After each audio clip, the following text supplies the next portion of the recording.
All right. What's up, guys? Sneaky Cock Island back with another video on this Sunday. Happy Sunday. And today I'm going to go over a couple war bases. I haven't done this before, and I'll post them all in the description below. But yeah, we're getting set for Masters 2. I've competed in a Masters 2, obviously have never made it in my own clan to Masters 2. And we have a good setup. We have 16s and 17s, 115 because he's a good attacker. We're facing off against a good clan here. I think that they will be very formidable. They have a lot of 17s. They could do all 17s if they wanted to, but I highly doubt it. I bet there's going to be some 15s and 16s looped in there. But we'll have to see. So excited for that. So let's get into the bases. I'm going to show 3 of them that I have been looking into, and I'll start off with the Invis Rage base. Now, this is kind of a newer one that I haven't had much experience with, but the bases that have been brutal for me have been Invis Rage in the kind of the core in the center. And the reason why I like this base is you have to make a decision with the RC walk, because if you push, and probably the best place to push is actually through here, and then kind of push around and then blimp out the town hall. But, there's a lot of value here that you can take out with the RC push. But the one thing that I'm trying to do this CWL is if the attackers are good, they'll be using Super Witch and Root Riders, because I think that still is the meta of the metas. I think it honestly trumps the dragons or dragon and dragon riders or Hydra. I've just seen a lot more success rates here and higher level legends. Now I'm not a super high attacker. I mean, I'm top a couple thousand in the US and top 10,000 in the world, but nothing crazy. But I do see some very good bases, and this is a good one just to kind of, you have so much DPS in the core here. And if you don't pop it at the right time and don't take it out at a proper time, you're kind of screwed. In addition to, this could be an anti 2-star base just because you've got 3 layers of walls, and some won't be able to shoot over the top. The queen will be able to shoot over the top, but obviously if she's on the outside, she won't be able to shoot over the top. So that would be base 1. I would say this would be. I haven't had much experience with it, so I'm not totally sure about it. But yeah, so that's what I'd say about that one. Still a good looking base though. And then we'll go into this one. This one, I've heard that some more competitive players have been using it. The big component here is you have the Rage in the core. That Rage is up a lot of DPS. The multi-gear tower is going to be a factor, certainly in this CWL. And defense, it dishes out a lot of DPS. I really do think that the short-term one is much better than the long-term one, even though long-range one, even though there's a lot of damage. This one's a great little circle base too for making the Root Riders go all the way around. For RR charge, I like how all of these are RC charged. All the buildings are kind of spaced out, so you're going to have to get crafty if you wanted to go into the core for a long-term one.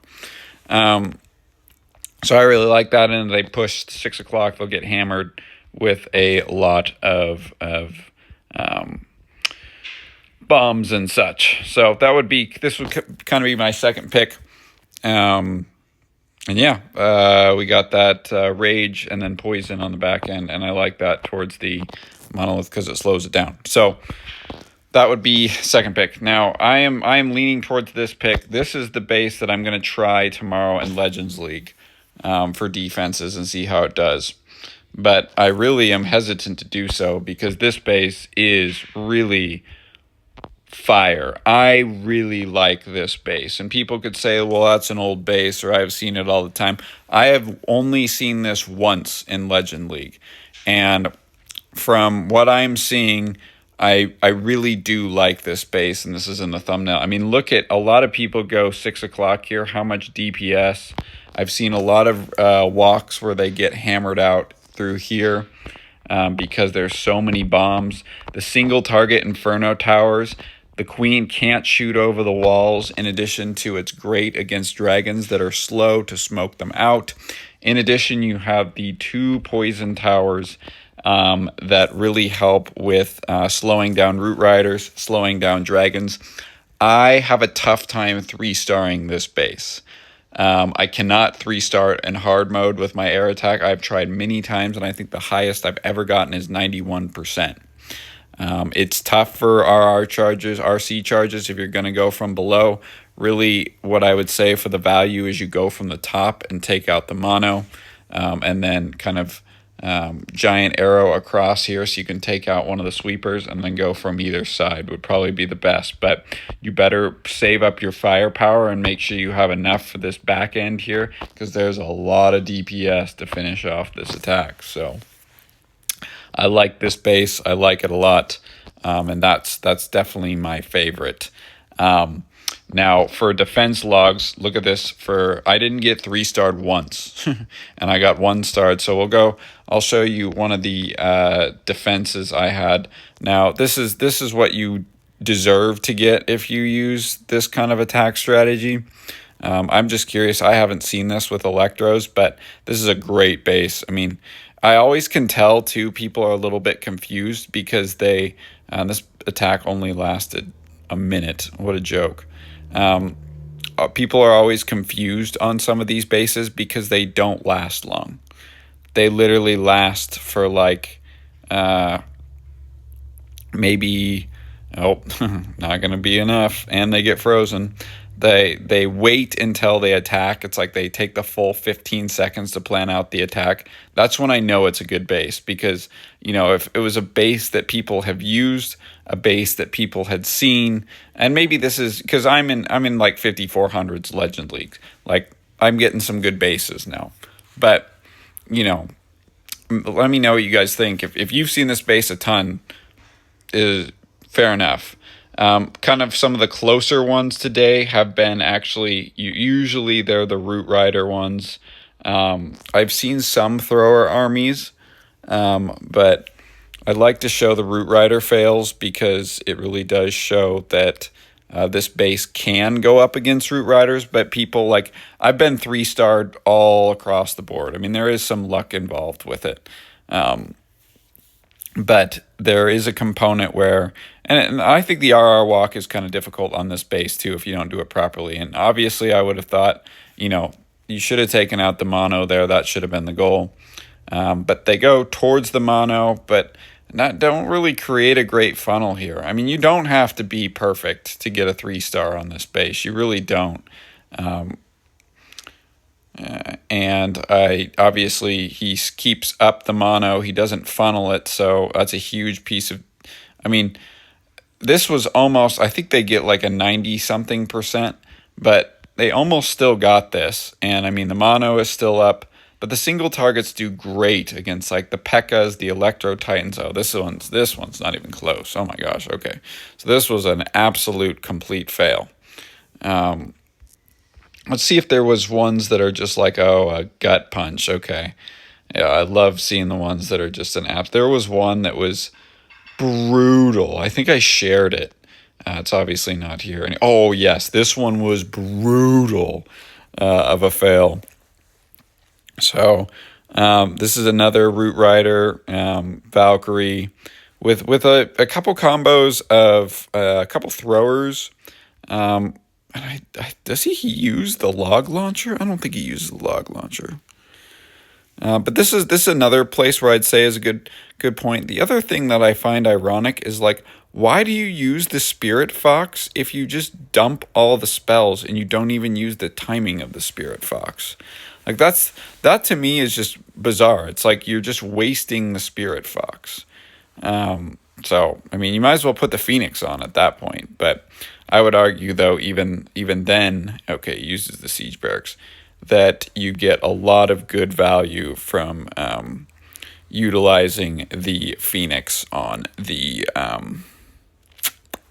Look how close this Royal Champ like doesn't die, which is wild. You get a lot of value, on the Minion Prince with the Phoenix. She doesn't die. I don't think she dies for most of the duration of the attack. Okay. No, she ends up dying. So, honestly, I thought this attack was absolutely cooked. I was like, there is no way he's going to do it. And then I realized, I'm like, he probably has the king with, with Earthquake Boots, and that's a huge bonus. He's able to get and I still thought he was cooked at this point. I'm like, there's high DPS troops, absolutely screwed, even on the back end. Queen still stays alive, and I was like, yep, they're done. And then I forgot that the throw, I was like, oh my gosh, she's going to get it. Nope. 99%. So, yeah, I think this base is one of the better bases that I've used in a while. I think it does really good against a lot of different bases. And I didn't show any double invis bases. I know obviously people like the double. I've seen some nasty double invis bases lately that I actually failed on. There's one base I don't. People know how to do stuff that are a lot better than I am at this. But the one base that I'd actually like to show is one of the ones that I did fail on. And it was a nasty double invis base. Let's see if I can find it. Is this double invis? No, it's not double invis. I hate that base, by the way. That's a good base too, as well. I don't think I don't think it was more than a day ago. I think I did have a double invis base though to start. I guess I could show that attack. Let's see. Nope. If I can't find it, I can't find it. But I'm pretty sure I did have a double invis base. Double rage. I got some random, like, really, really easy ones, and I was surprised. Middle rage, that was a good unique base. I hadn't seen that one before. Yeah, maybe I.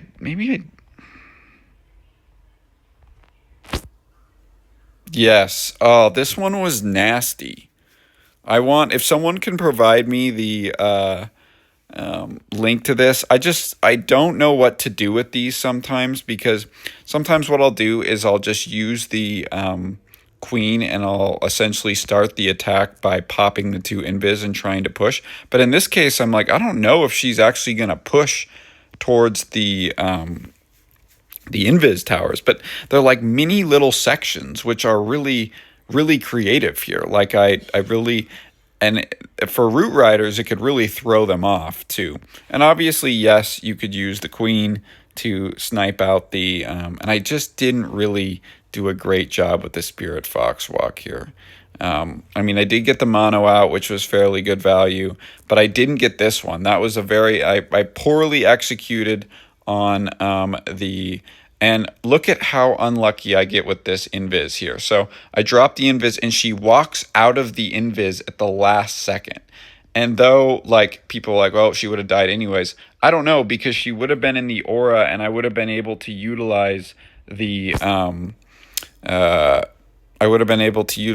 Eternal Tome with her in the Healing Tome. So and I plan to put down the Royal Champ right there anyways, because I had the benefit of the healers. But at this point, I'm like, man, this base, I am cooked here, because the problem is even though I used a pretty good minion ability, I'm just I didn't pop this Invis tower, and I wish I would have kept the queen up. That would have been nice. The Clan Castle troops really came out at the perfect time, and everything else just moved so slowly around this base. Like, it was a very well set up base. I was impressed. Like this, I'd love to get this base. If someone could give me this link, that'd be great. I don't know how to do it.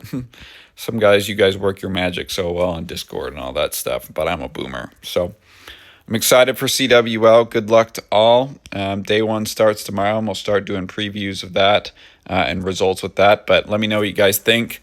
Please like, comment, subscribe, and peace.